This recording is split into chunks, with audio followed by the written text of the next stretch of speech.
시편을 사랑하는 여러분, 안녕하십니까? 김준수 목사입니다. 오늘은 시편 49편으로 은혜를 나누고자 합니다. 여러분, 어떤 사람들은 지혜가 없고 하나님을 알지 못한다고 그 사람에게 당신은 짐승 같은 사람이요 라고 하면 기분 좋겠습니까? 예, 이건 제 말이 아니에요. 성경에 나오는 말이거든요. 하나님을 믿지 못하고 교회를 안 다니는 분들은 기분 나쁘게 생각할지 몰라도 이런 말이 시편에 나옵니다. 시편 49편이에요. 시편 49편은 지혜에 관한 시라고 해서 지혜시라고 그럽니다. 지혜시는 삶과 신앙에 관해 잠언적인 분위기가 짙게 배어있는 시를 말합니다. 시편에도 잠언과 같은 지혜에 관한 내용이 있다는 것은 흥미롭습니다. 지혜시는 사람이 지녀야 할 도덕과 윤리가 무엇인가를 제시하고 하나님과 이웃에 대한 바른 관계를 갖도록 교훈하고 있습니다. 지혜 문학에서 하나님은 지혜의 원천이시고 하나님을 경외하는 게 지혜의 근본이라고 강조하고 있어요. 지혜는 히브리어로 호크마라고 그럽니다. 호크마. 이 말은 잠언, 욥기, 전도서에 많이 나오죠. 이 지혜 문학의 말이죠. 시편 49편은 참다운 지혜가 무엇인가에 관해 말하고 있어요. 3절을 보면 내 입은 지혜를 말하겠고 내 마음은 명철을 작은 소리로 읊조리리로다 라고 했거든요. 이 시를 지은 시인은 빈부 귀천을 막론하고 이 교훈적인 시를 경청할 것을 처음부터 강력하게 요청하고 있습니다. 이 시는 대뜸 이렇게 시작하고 있어요. 뭇 백성들아 이를 들으라. 세상의 거민들아 모두 귀를 기울이라. 귀천 빈부를 막론하고 다 들을지어다. 이 시는 하나님을 인정하고 그 말씀에 순종하여 사는 사람을 지혜로운 자라고 말하고 있어요. 사람은 본래 하나님의 형상을 닮은 자로서 존귀한 존재이므로 창조자이시고 구원자이신 하나님을 경외하고 그 말씀에 순종하며 살아야 할 것을 이 시는 권고하고 있습니다. 이 시는 또 사람은 누구나 예외 없이 종말이 있고 죽고 나면 반드시 심판을 받는다고 밝히고 있습니다. 그러므로 겸손한 마음으로 하나님을 인정하고 정직하게 살면서 이웃들에게 덕을 끼치고 하나님을 공경하여 구원을 얻으라 라고 이 시는 촉구하고 있습니다. 시는 지금 자기가 말하고 있는 게 너무너무 중요한 삶의 진리이기 때문에 사람들들어 들으십시오 라고 하는 것입니다. 이렇게 간곡하게 말하고 있는데도 깨닫지 못하고 여전히 자기 생각과 방식대로 살려는 사람은 멸망할 수밖에 없고 그는 무지한 짐승과 다를 바 없다고 시인은 경고하고 있어요. 20절을 보십시오. 이렇게 되어 있습니다. 사람은 존귀하나 깨닫지 못하는 사람은 멸망하는 짐승 같도다 라고 그랬습니다. 사람을 보고 멸망하는 짐승이라니, 예, 저는 처음에 이 표현을 보고는 솔직히 좀 마음이 불편했습니다. 그래도 그렇지 사람들은 짐승 같다니 이거 너무 심한 표현 아니야? 예, 이렇게 생각했어요. 그러나 신앙생활을 할수록 이 말의 깊은 뜻을 깨달아가고 있거든요. 여러분, 이 시에 흐르는 중심적인 메시지는 재물을 의지하느냐 아니면 하나님을 의지하느냐 둘 중 하나를 분명히 선택하라는 것입니다. 경제력이 삶의 질을 좌우하는 현대사회에서 재물은 중요한 거예요. 그러나 성경은 하나님을 경외하는 지혜로운 자라면 재물을 의지해서는 안 된다고 경고하고 있어요. 재물이 생명과 구원을 가져다 주는 게 아니기 때문에 그렇습니다. 생명과 구원은 하나님께로부터 나는 것입니다. 하나님만이 참 생명을 주시는 분이시고 참된 복을 주시는 분이시고 구원을 주시는 분이세요. 인생의 목적과 가치가 돈이라고 생각하는 사람들이 굉장히 많습니다. 돈이라면 친구도 끊고 형제도 끊고 심지어 부적관계도 끊는 사람들이 많아요. 어떤 사람은 돈을 웬만큼 모았는데도 더 벌고 싶어 수단 방법을 가리지 않습니다. 어떤 사람은 자기 몸을 망가뜨리면서까지 돈을 벌려고 혈안이 되어 있어요. 그러다가 벌어둔 돈을 써보지도 못하고 죽는 게 인간입니다. 얼마나 미련한 짓입니까? 제가 누군가에게 이런 말을 들었어요. 재산이 수십억 원이 넘는 어떤 부자가 있었다는데요. 그는 암으로 죽게 되었습니다. 그가 이 세상에 살아있는 시간은 불과 일주일밖에 안 남았다고 그래요. 그런데도 그는 써보지도 못할 재산 목록을 가슴에 품고 죽었습니다. 단 한 푼도 돈을 가난한 이웃에게 나눠주지 않았다고 그럽니다. 자식에게까지 안 줬다고 그러더라고요.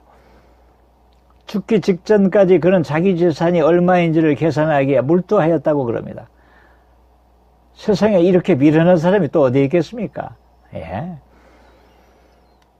여러분, 이게 하나님의 형상을 닮은 존귀한 사람이라고 할 수 있겠습니까? 시편 49편을 쓴 시인은 바로 이런 사람을 보고 멸망하는 짐승 같다라고 말하고 있는 것입니다. 비단 돈뿐이겠습니까? 무엇이든 하나님보다 더 중요하게 여기고 살면 그것은 멸망하는 짐승같이 어리석은 자예요. 지혜롭지 못하다는 것이죠. 요즘 세상은 누구든 자기 몸을 망가뜨리면서까지 쾌락을 추구할 권리가 있다라고 주장하는 사람들이 참 많이 있습니다. 예, 참 고약하지요. 현대인들은 하나님보다 더 우선시하는 것들이 많아요. 지나치게 돈을 좋아하거나 학벌을 추구하거나 쾌락을 추구하거나 취미생활에 빠져 있으면 여러분, 하나님이 안 보이게 되는 거예요. 예. 하나님보다 사람을 좋아해도 그렇습니다. 어떤 것보다 하나님을 좋아하고 사랑해야 해요. 어떤 사람보다 하나님을 좋아하고 사랑해야 해요. 예수님이 올바로 말씀하셨습니다. 예수님은 한 사람이 두 주인을 섬기지 못한다고 그러셨어요. 두 주인이란 하나님과 재물입니다. 예, 옳은 말씀입니다.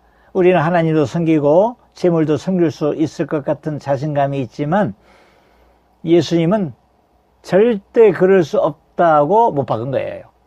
한 부자 청년이 예수님께 왔습니다. 그는 하나님도 섬기고 돈도 섬기고 싶은데 늘 그게 마음에 걸려 어찌하면 좋을까 해서 답답한 그때 예수님께 왔어요. 그런 예수님께 물었습니다. 제가 무슨 선한 일을 하여야 영생을 얻겠습니까? 예. 예수님은 그 부자 청년에게 이렇게 말씀하셨어요.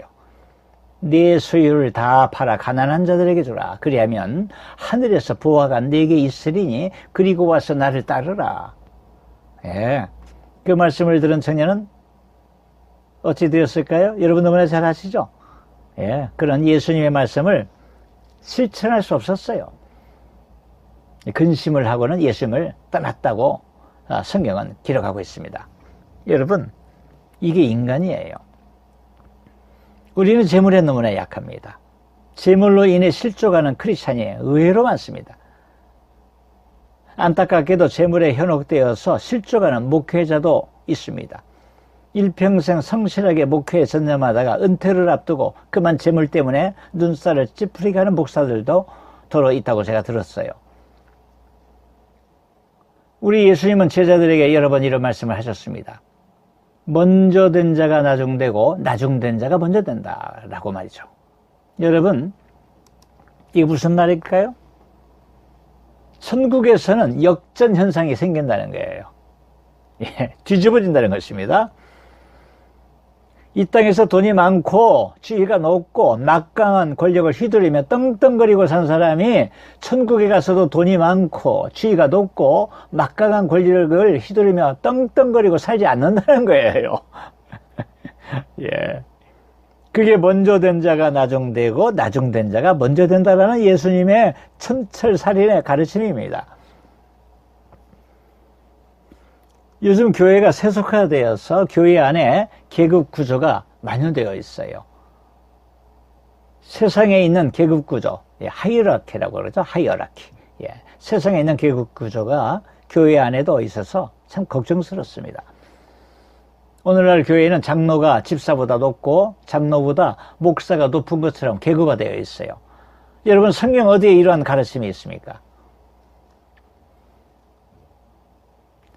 먼저 된 자 나중되고 나중된 자가 먼저 된다라고 하는 예수님의 가르침은 목회자들에게도 똑같이 해당되는 말씀이에요. 천국에 가면 대형교회 목사가 소형교회나 시골교회나 개척교회 목사보다 더 높은 자리에 있을까요? 우리가 흔히 말하는 더 큰 상급을 받을까요? 예, 천만의 말씀입니다. 천국에 가면 역전 현상이 일어난다고요. 뒤집어지는 현상이요. 예, 우리 주님의 말씀이 있습니다. 여러분, 천국 짜장면집 이야기를 들어본 적이 있습니까? 이 이야기는 20, 30년 전 아주 많은 사람들에게 회자되었던 굉장히 유명한 우스개 이야기입니다. 이 이야기가 이런 말이에요. 여러분 알고 있을 거예요. 어떤 남자 지사님이 죽어서 천국에 갔어요. 그래서 짜장면집에 들어갔는데 그 짜장면집에 들어가 보니까 한 교회를 섬겼던 여지사님이 있었는데 그 여지사님이 천사에게서 제일 맛있고 값진 음식을 대접받고 있더라는 거예요. 그런데 한쪽에 보니까 장로님이 있었는데요. 그 교회 장로님이, 그 장로님은 셀프 서비스로 짜장면을 먹고 있었더랍니다. 그런데 목사님이 보이질 않아서 그 지사님이 여지사님에게 물었답니다. 지사님, 목사님은 안 보이는데 어디 가셨어요? 그러자 그 여지사님 목사님은 짜장면 배달하러 나갔었어요. 그러더라는 거예요. 저는 이 이야기가 참 얼마나 통쾌한지 모릅니다. 아주 통쾌, 장렬입니다. 예. 속이 다 시원해요. 저도 목사인데 이 이야기가 왜 그렇게 통쾌한지 모르겠습니다. 사랑하는 여러분, 저와 여러분은 하나님의 자녀입니다. 예. 하나님의 아들과 딸입니다. 하나님의 자녀는 믿음, 소망, 사랑으로 예수님이 다시 오시는 것을 고대하면서요, 천국을 바라보며 사는 사람 아닙니까? 그렇다면 돈 너무 밝히지 마십시오. 명예 너무 좋아하지 마세요. 학벌 너무 챙기려고 하지 마십시오. 취미나 여행이나 오락이나 용모나 이성이나 자녀나 스펙에 너무 마음을 빼앗겨서 하나님을 놓치지 않기를 바랍니다. 이런 것들이 하나님이 되어서는 안 된다는 거예요, 여러분. 인생의 본분은 먼저 하나님을 사랑하는 것입니다. 하나님을 사랑한다는 것은 예수님을 사랑한다는 말과 똑같은 말입니다. 그 어떤 것들보다 하나님을 제일 사랑하십시오. 그 어떤 것들보다 하나님을 제일 먼저 섬기시기를 바랍니다. 예. 그런 당신을 하나님은 이 세상에서 가장 존귀한 자로 살게 해주실 뿐만 아니라 천국 백성으로 삼아주셔서 영원한 나라에서 하나님과 더불어 살게 해주실 것입니다. 예. 찬양을 한 곡 하겠습니다. 예수 예수 내 마음을 녹이셨네 라는 찬양곡이거든요. 여러분 이 찬양할 때에 하나님의 큰 은혜가 여러분의 삶 가운데, 여러분의 가정 가운데, 여러분의 산업 가운데 임하기를 주님의 이름으로 축원합니다.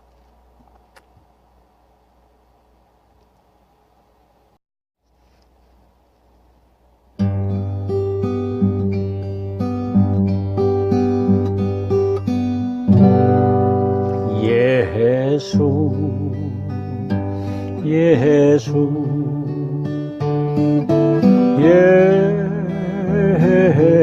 예수 내 마음을 녹이셨네.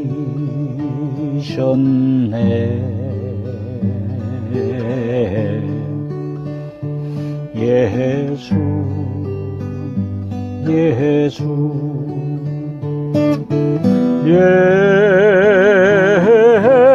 예수 내 마음을 녹이셨네.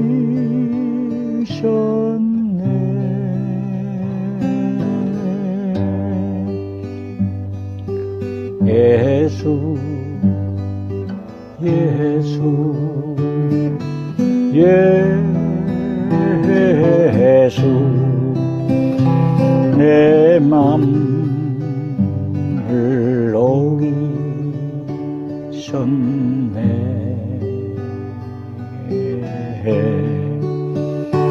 예수 예수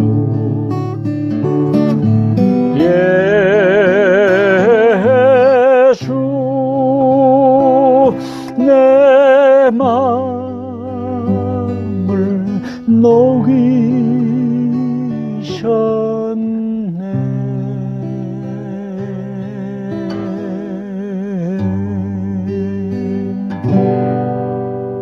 할렐루야. 아멘.